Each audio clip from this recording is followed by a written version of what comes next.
서영교 원내대변인입니다. 오늘 현안 관련해서 논평을 하도록 하겠습니다. 무엇보다 제일 가슴이 아픈 것은 세월호 특별위원회가 이제 가동을 시작하고 있는데 내부에서 분란을 일으키고 그 특별법을 만들기를 주도했던 새누리당 의원이 정치적 압력을 넣는 것이 가장 가슴이 아픕니다. 아이들을 구해내지 못한 책임을 통감하고 아무 말도 할 수 없어야 함에도 불구하고 엉뚱한 소리를 하면서 제대로 수사하지 못하게 하고 조사하지 못하게 하는 새누리당의 오만 방자함에 대해서 아이들을 키우는 부모로서 너무나 가슴이 아프다 이렇게 생각합니다. 진짜 세금 도둑이 누구인지 한번 살펴볼까요? 진짜 세금 도둑은요, 30조의 4대강, 50조의 해외 자원 외교 비리, 그리고 예측할 수 없는 방산 비리 등 진짜 세금 도둑은요, 바로 이명박 박근혜 정부에 이어서 새누리당이 여당으로 있었을 때 했던 사자방 비리가 진짜 세금 도둑입니다. 그럼 그 진짜 세금 도둑의 주체가 누구인지는 제가 말을 하지 않아도 스스로 깨달을 수 있을 것이다 이렇게 말씀드리겠습니다. 세월호 특위 직제 구성과 예산은 관련 부처인 기재부와 행자부와 협의 중에 있는 사안이다 이런 말씀도 드리겠습니다. 이와 관련해 모든 것을 알고 있는 새누리당 원내 수석이 세금 도둑 운운하다니 진짜 세금 도둑이 누구인지 자기 스스로를 돌아보셨으면 좋겠습니다.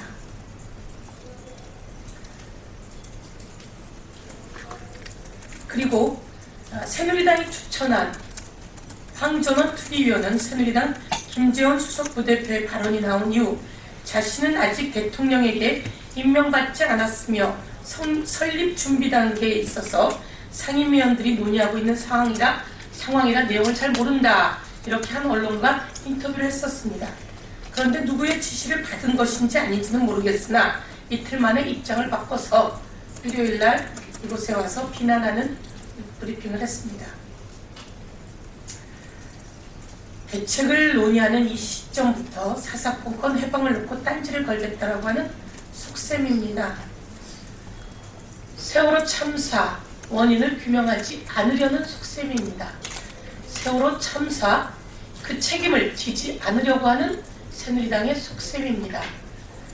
세월호 참사 관련해서 원인을 제대로 규명하고 그리고 그 대책을 세우려고 하는 그런 의지가 있는지 묻지 않을 수 없습니다. 사실이 아닌 내용을 마치 사실인 양 와서 이 자리에서 이야기하는 새누리당 특위위원, 조사위원 자격이 없다. 즉각 사퇴해야 한다. 이렇게 말씀드리겠습니다. 두 번째, 대통령의 지지율이 급추락하고 있다라고 하는 논평입니다. 대통령의 지지율 급추락, 3대 쇄신을 외면한 결과입니다. 3대 쇄신은 불통을 쇄신하라, 그리고 인적 구성을 쇄신하라, 그리고 국정 지표를 쇄신하라 이런 내용입니다. 이 3대 쇄신을 외면하고 십상시를 꼭 껴안고 가는 대통령의 국정 수행이 바로 대통령의 지지율을 급추락시키고 있으며 이에 덩달아 함께 고절을 맞추고 있는 새누리당의 지지율도 급추락했다라고 하는 것을 말씀드리겠습니다. 어느 정도 지지율이 높이 있었습니다. 새누리당 지지율도 높았습니다. 그래서 그런지 새누리당이 국민을 바라보며 정치를 하지 않는 것 같습니다. 세월호 참사와 같은 어마어마한 참사를 향해서도 마구 엉뚱한 발언들을 해내는 것을 보면 높은 지지율이 아직도 그들을 뒷받침하고 있다 이렇게 생각하는 모양입니다. 그러나 그 지지율 이제 뚝뚝뚝 추락하고 있다는 것을 스스로 돌아보길 바랍니다. 비선실세 국기문란 사건, 민정수석 학력 파동, 수첩 스캔들에 이어서 신년 기자회견에서 그리고 또 연말정산 날벼락까지 더해지면서 박근혜 대통령의 지지율 그리고 새누리당의 지지율은 동반 추락하고 있습니다. 박근혜 대통령의 국정수행 지지도가 집권 후 최저치를 기록하며 30%대로 하락했고 새누리당도 1개월 만에 30%대로 동반 하락했습니다. 리얼미터 여론조사와 지난주에 있었던 갤럽 여론조사를 여러분께 자료로 제공하도록 하겠습니다. 김기춘 비서실장과 문고리 3인방에 대한 인적 쇄신이 청와대 변화의 시작점이 될 것입니다. 그리고 13월의 날벼락, 13월의 낙세 이것과 관련해서는 박근혜 대통령이 다시 재고해야 한다, 재수정해야 한다 이렇게 말씀드리겠습니다.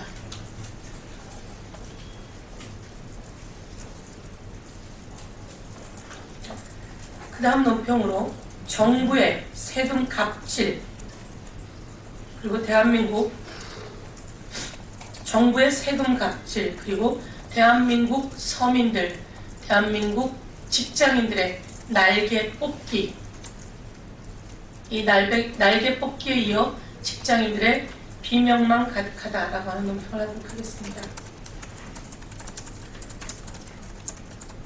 13월의 보너스가 13월의 날벼락, 13월의 비명, 그리고 13월의 원망으로 변해가고 있습니다. 2013년 8월 정부가 전 세계 어디에 내놓아도 잘했다고 할 것이다. 이는 당시 현우석 경제부총리의 발언입니다. 전 세계 어디에 내놓아도 잘했다고 할 것이라고 하던 세법 개정안 후폭풍이 지금 거세게 몰아치고 있습니다. 여러분 잘 기억하셔야 합니다. 당시 조원동 청와대 경제수석은 올해 세법 개정안의 정신은 거위가 고통을 느끼지 않도록 깃털을 살짝 뽑아내는 방식으로 세금을 더 걷어들여야 되는 것이다. 이렇게 말했습니다. 거위가 고통을 느끼지 않도록 거위의 깃털을 살짝 뽑아내는 방식으로 세금을 거두는 것 이것이 올해 세법 개정안의 방식이다 라고 2013년 8월 청와대 박근혜 대통령, 현우석 경제부총리, 조원동 경제수석 라인이 했던 발언들입니다. 박근혜 정부는 거위의 깃털을 넘어서 직장인과 서민들의 날개를 뽑아버렸습니다. 세법 개정안 발표 당시 정부는 총급여 5,500만원 이하는 세부담이 늘지 않는다고 했으나 한국납세자연맹 분석 자료에 따르면 3천만원 이하 받는 미혼 직장인의 경우 2013년보다 17만원이 추가됩니다. 출산공제, 다자녀 공제 등 이런 것을 폐지하면 연봉 5천만원 받는 직장인은 자녀가 2명이면 작년보다 15만원, 자녀가 3명이면 작년보다 36만원이나 세금을 더 내야 합니다. 연봉 7천만원에서 8천만원을 받는 직장인들은 추가 세부담이 70여만원까지 늘어납니다. 이렇게 해서 총 걷어들이는 세금이 8,700여만원이라고 하는데요.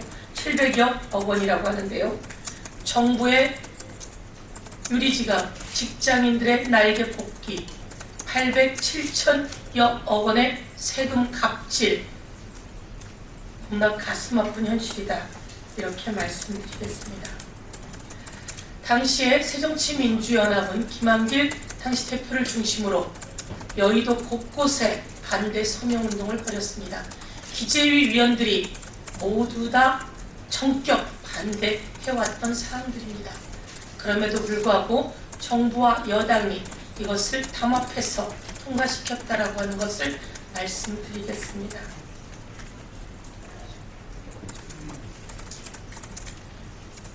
들불처럼 번지는 조세 저항이 어떤 결과로 다가올런지 박근혜 정부가 모두 책임져야 될 사안이다. 이렇게 말씀드리겠습니다. 이 내용이 어제 여러분께 한번 보여드렸지만 한 번 더 보여드리도록 하겠습니다. 언론에는, 인터넷에는 이런 내용이 떠돌고 있습니다. 태어났더니 주민세 내라고 하고, 나라가 갈라졌다고 방위세 내라고 하고, 월급을 받으니까 소득세 내라고 하고, 담배 피니까 담배세 내야 된다고 하고, 퇴근 후 힘들어 한잔했더니 주류세 올리겠다고 하고, 아껴 써서 저축했더니 저축 이자까지 세금을 내라고 하고, 결혼 안 했으니, 결혼 못했으니 싱글세 내라고 하고, 아무것도 못하고 실업자로 그저 집에 있으니 수도세, 전기세 내라고 하고, 대한민국 서민과 중산층들의 아우성, 고통, 비명소리, 대통령은 이들을 돌봐야 하는 것 아닙니까? 이에 대해서 강력하게 문제를 지적하고자 합니다. 대법관 추천이 들어왔습니다. 대법관 추천 관련해서 서면 브리핑으로 이 대법관 추천 지금 현황과 맞지 않는다라고 하는 말씀을 드리도록 하겠습니다.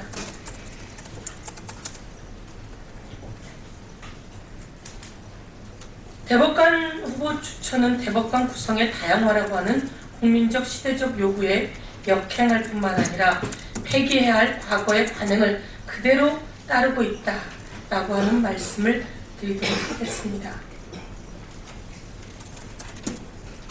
대법원은 사회적 약자와 소수자를 보호하는 최후의 보루여야 됩니다. 하지만 현재의 대법원은 사회 기득권에 편향되어 정작 보호해야 할 대상들을 외면하고 있습니다. 대법원 본연의 역할을 제대로 수행하기 위해서도 대법관은 다양한 계층, 다양한 연령, 다양한 기반을 대변해야 한다. 소외된 약자를 보호하는 최후의 보루여야 한다. 라고 하는 말씀을 드리도록 하겠습니다. 이상으로 마치겠습니다.